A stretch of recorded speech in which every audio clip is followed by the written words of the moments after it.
श्री राहुल गांधी जी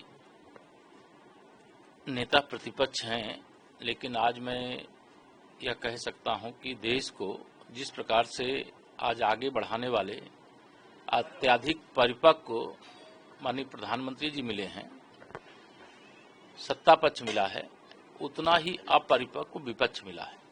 श्री राहुल गांधी जी जितने भी आरोप लगाते हैं वो सब टाइम फिस हो जाते हैं। वो कभी भूकंप लाने की बात करते हैं, कभी एटम बम फोड़ने की बात करते हैं, कभी हाइड्रोजन बम फोड़ने की बात करते हैं।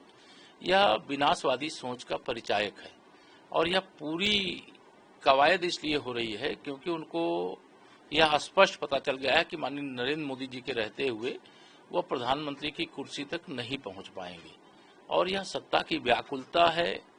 इसके कारण से इस प्रकार के गैर जिम्मेदाराना बयान देश की संवैधानिक संस्थाओं को निशाना बनाने का काम ये कांग्रेस के द्वारा जानबूझ करके किया जा रहा है।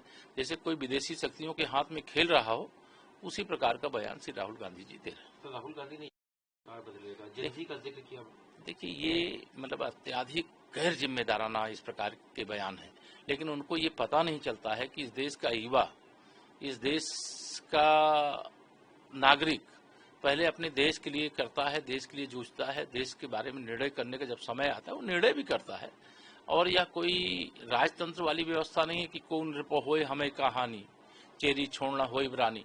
अब तो समय वो आ गया है कि जनता जिसको चाहती है उसको चुनती है, जिसको चाहती है देश और प्रदेश की बागडोर सौंपती है।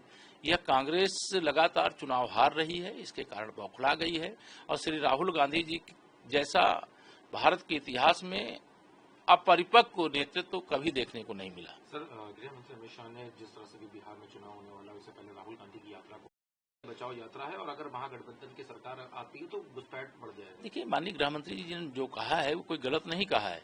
इनका एक सूत्री लक्ष्य रहता है कि घुसपैठिए इनके वोटर हो सकते हैं, इसलिए उनको वोटर बनाओ, उनको भारत में लाकर बसाओ, भारत का जो डेमोग्राफी है उसको गड़बड़ करो। यह एक सूत्री कांग्रेस का एजेंडा रहा है। कांग्रेस के शासन में आतंकवाद, कांग्रेस के शासन में नक्सलवाद, कांग्रेस के शासन में अलगाववाद, यह पूरा देश जानता है। अब ये सब समाप्त हो रहा है, विकास के पथ पर देश आगे बढ़ रहा है और यह कांग्रेस को सहन नहीं हो रहा है। उनको लग रहा है कि आने वाले समय में उनके हाथ में सत्ता नहीं रहेगी।